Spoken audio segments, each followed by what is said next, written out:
नमस्कार,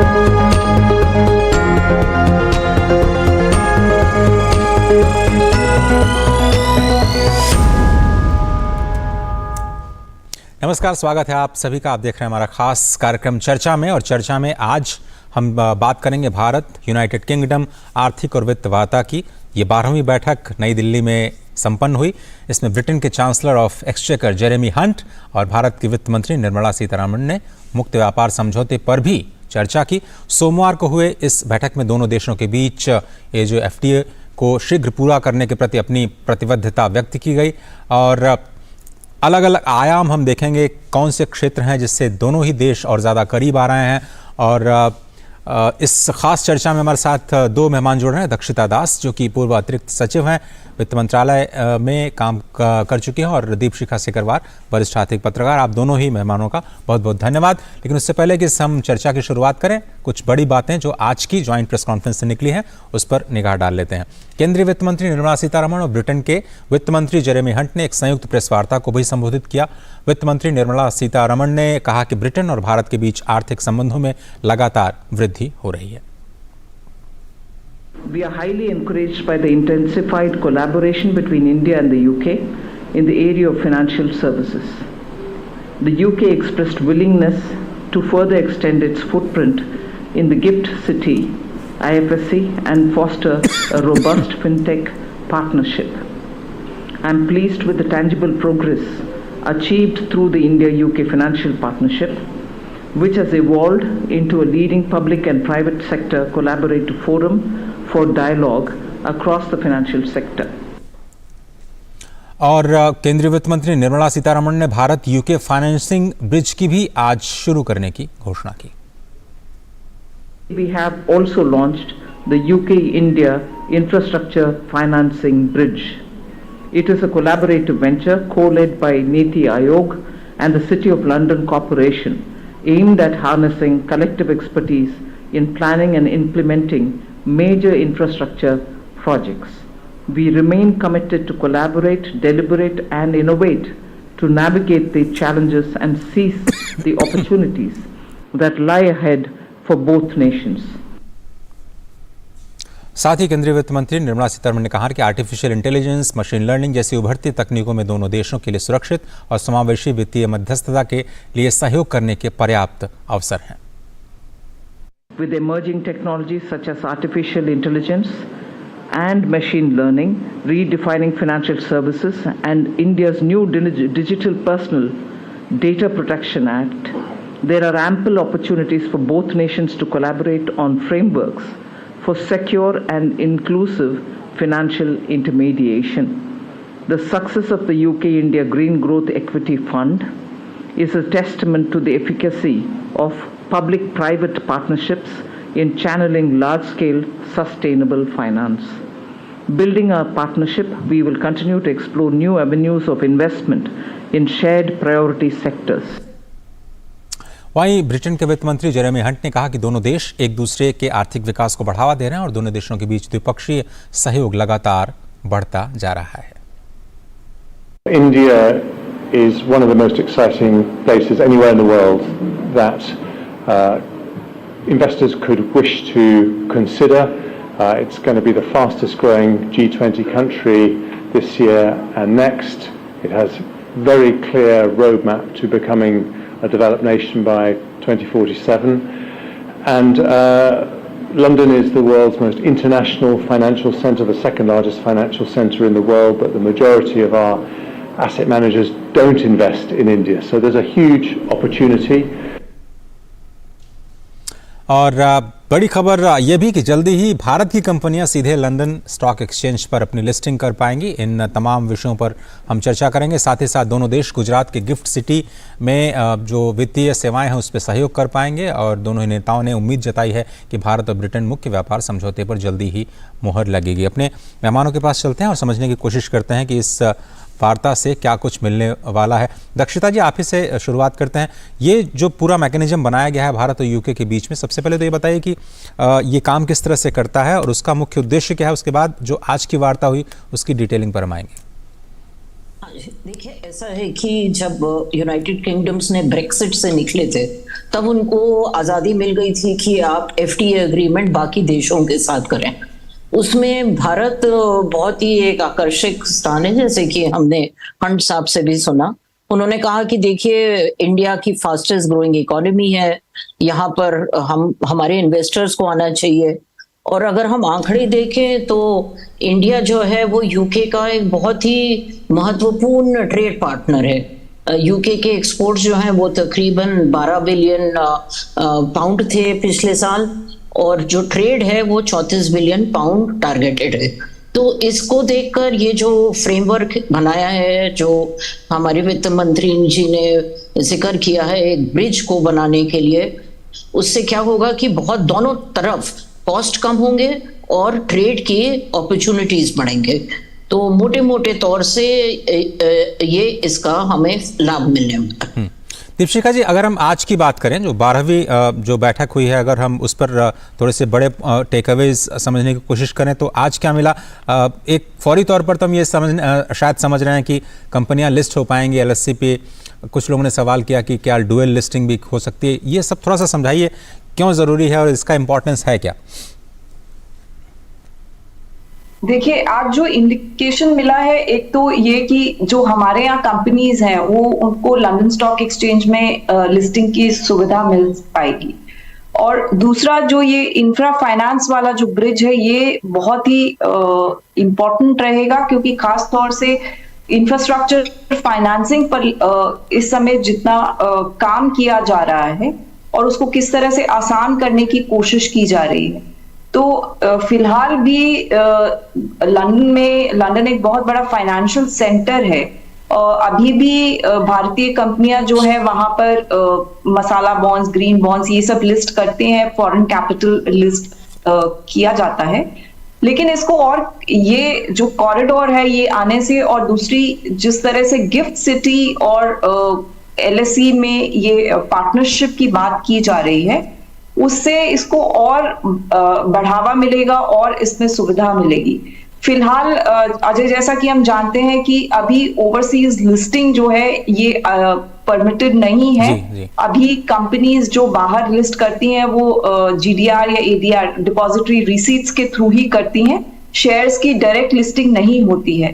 तो इस समय जिस तरह के सहयोग की बात की जा रही है कि ये आईएफसी और गिफ्ट सिटी के तहत लंदन स्टॉक एक्सचेंज में एक पार्टनरशिप बनाई जाए और उसके तहत डेट इंस्ट्रूमेंट्स भी और शेयर्स भी उनकी डायरेक्ट लिस्टिंग की जा सके। इसका ढांचा क्या होगा ये हमको आगे पता चलेगा, इसका फ्रेमवर्क जो निकल करके आएगा। लेकिन ऑलरेडी जो आईएफएससी है, जो फाइनेंशियल सेंटर है, उसने एक ढांचा दिया हुआ है, तो हो सकता है कि उसी के तहत ये लिस्टिंग की जाए।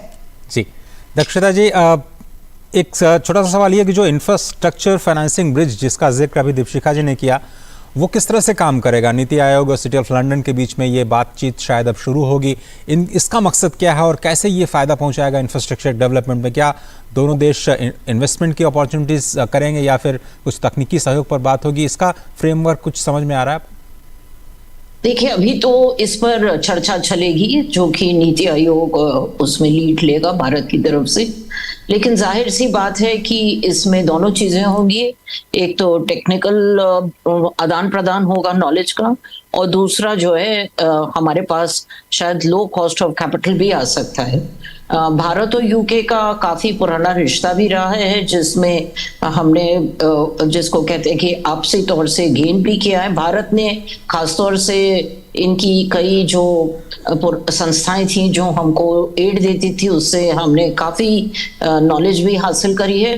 तो एक ऑलरेडी वातावरण है जिस पर कि नीति आयोग और यूके के बीच में चर्चा होगी और फ्रेमवर्क तभी डेवलप हो पाएगा। मैं एक छोटा सा ब्रेक लेता हूँ। ब्रेक के बाद जब हम वापस आएंगे तो चर्चा करेंगे कि जो पेंशन और इंश्योरेंस का सेक्टर है उसमें दोनों देश कैसे सहयोग कर सकते हैं, और शायद दीपशिखा जी से समझने की कोशिश करेंगे कि ये क्या ब्रिटेन के पेंशन फंड्स को भी यहाँ पर भारत में अपॉर्चुनिटी दिख रही है इन्वेस्टमेंट के लिहाज से। एक छोटा सा ब्रेक, कहीं मत जाइए, आप देख रहे हैं खास चर्चा में।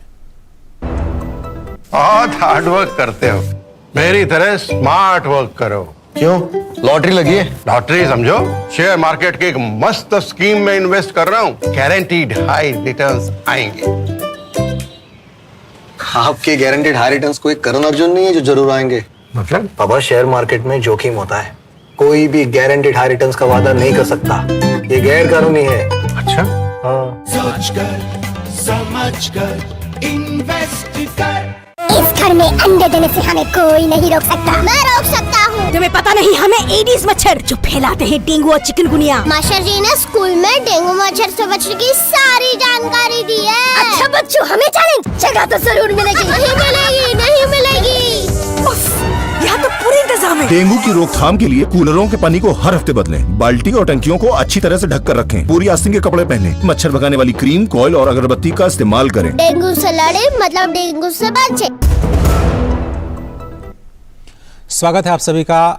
भारत और ब्रिटेन के बीच में आर्थिक और वित्तीय वार्ता का 12वां दौर आज नई दिल्ली में संपन्न हुआ और उसी पर हम चर्चा कर रहे हैं कि G20 के एक दिन बाद ही किस तरह से दोनों नेता फाइनेंशियल पार्टनरशिप को, खास तौर पर जो इमर्जिंग टेक्नोलॉजीज़ हैं और फिनटेक सेक्टर है उसमें कैसे सहयोग करने पर उन्होंने आज बातचीत की। और जॉइंट डिक्लेरेशन या जॉइंट स्टेटमेंट अभी वित्त मंत्रालय, थोड़ी देर पहले ही वित्त मंत्रालय की तरफ से जारी किया गया, जिसमें स्पष्ट तौर पर ये कहा गया है कि जिसका हम जिक्र कर रहे हैं कि दोनों ही देशों के बीच में इंफ्रास्ट्रक्चर फाइनेंसिंग ब्रिज की आज शुरुआत हुई है।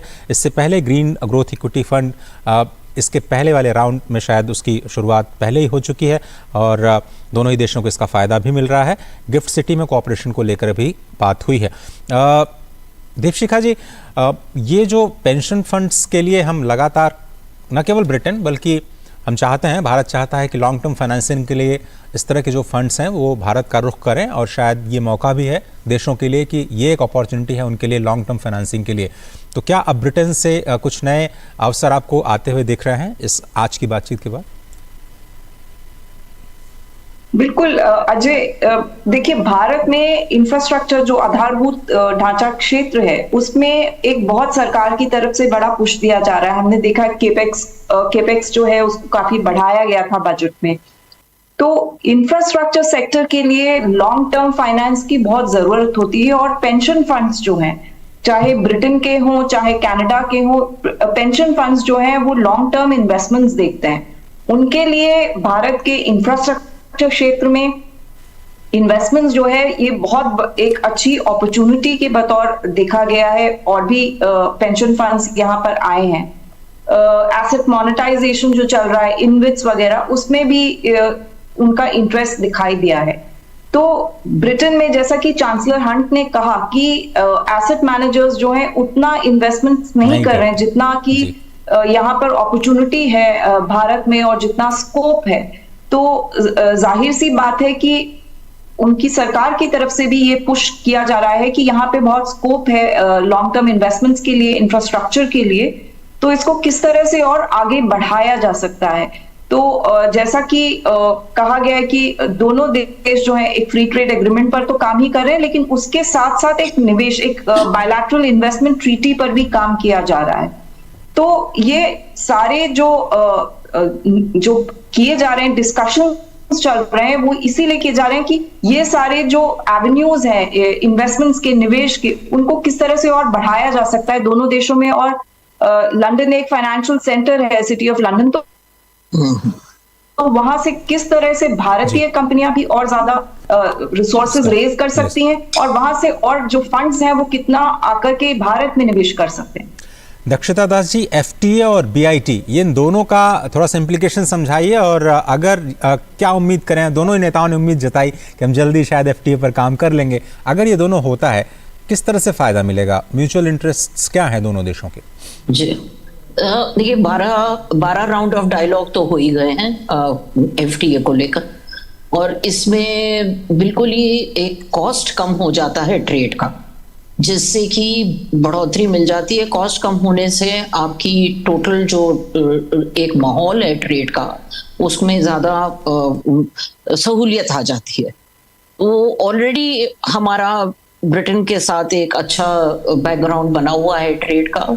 हमारा अच्छा खासा ट्रेड कई चीज़ों पर चल रहा है, ऑटोमोबाइल्स हुई, विस्की हुई, कई चीज़ें हैं जिस पर हमारा चल रहा है। एफटीए से क्या हो जाएगा कि म्यूचुअल एक रिश्ता बन जाएगा, जिससे कि सहूलियत से और ज्यादा चीजें हो जाएंगी। तो इसमें हमारा मानना यह है कि फ्री ट्रेड एग्रीमेंट जो है वो एक बायलैटरल किस्म का रिश्ता होता है दो देशों के बीच में। तो डायलॉग जो चल रहे हैं वो आपसी जो भी छोटे से परेशानियां हैं या नोक झोंक हैं उसको ठीक करके एक बार ये बन जाएगा तो आप देखिएगा कि ट्रेड जो है वो ज्यादा आसानी से हो जाएगा दोनों देशों के बीच। दीपशिखा जी, एफटीए को लेकर के आपके पास क्या अपडेट्स हैं? कब तक होने की उम्मीद है? कई राउंड्स में आपने कई सवाल पूछे, क्या कुछ पता चला आपको?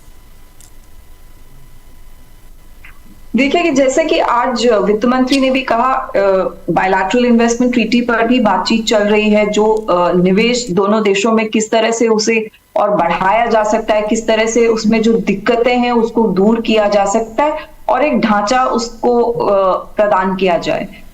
उसके साथ साथ एफटीए पर भी ब्रिटेन के प्रधानमंत्री यहाँ थे अभी G20 सम्मेलन के लिए। उन्होंने भी कहा है कि दोनों देशों में के बीच बातचीत चल रही है और इस बातचीत को और आगे बढ़ाया जाएगा, जल्द से जल्द एक ये एफटीए किया जाएगा। तो दोनों देशों में काफी हद तक हमने देखा है कि एफटीए को लेकर के बहुत सारे राउंड्स चल रहे हैं, लेकिन ये एक टफ नेगोशिएशन होता है दोनों देशों के बीच में। तो गिव एंड टेक इसमें चलता है और अभी उस स्थिति में है कि शायद ऑलमोस्ट देयर, लेकिन कुछ वक्त शायद और लगेगा, तो शायद इस साल तक होने की उम्मीद है कि ये एफटीए हो जाएगा। चलिए एक छोटा सा मैं ब्रेक और लेता हूं और जॉइंट स्टेटमेंट में बहुत सारी चीज़ें की गई, जिसमें बीआईटी को लेकर के भी ये कहा गया है कि 300 मिलियन क्लाइमेट फाइनेंस के तौर पर भारत को सहयोग देने के लिए ब्रिटेन राजी हो गया है। एक छोटा सा ब्रेक, कहीं मत जाइए, आप देख रहे हैं हमारा ये खास चर्चा। शेयर मार्केट में इन्वेस्ट करें, गारंटीड रिटर्न से लाखों कमाएं। ये लिमिटेड ऑफर सिर्फ आपके लिए। नागिन की आंख में कैमरा फिट होता है। तुम भी क्या बकवास पे यकीन करती हो? आप भी तो वही कर रहे हो पापा। शेयर मार्केट में कोई गारंटेड रिटर्न्स का वादा नहीं कर सकता। ऐसा कोई मैसेज, मेल या ऐड दिखे तो समझिए गलत है। ऐसे स्कीम निवेशक के साथ धोखा है और कानूनन अपराध भी। कितनी बार तो समझाया आपको। सोचकर समझकर इन्वेस्ट कर। दक्षिण जी, दोनों देश भारत और यूके जो हमारे लार्जर ग्लोबल कॉन्टेक्स्ट्स हैं उसमें कैसे सहयोग कर सकते हैं? क्लाइमेट फाइनेंस पर आज बात हुई, सस्टेनेबल डेवलपमेंट को लेकर के दोनों देशों ने बात की, इमर्जिंग टेक्नोलॉजीज़ और फिनटेक में सहयोग के लिए तैयार हुए हैं। तो दोनों काफ़ी इंपॉर्टेंट देश हैं। आज तो जेरेमी हंट ने अपने ट्वीट में कहा कि भारत चौथी सबसे बड़ी अर्थव्यवस्था बन गया है। उनके ट्वीट में ये कहा गया, 4th लार्जेस्ट इकॉनमी इंडिया को। किस तरह से देखते हैं आप लार्जर ग्लोबल कॉन्टेक्स्ट में दोनों देशों के इन इकोनॉमिक कॉर्पोरेशंस को? पिछले कई खास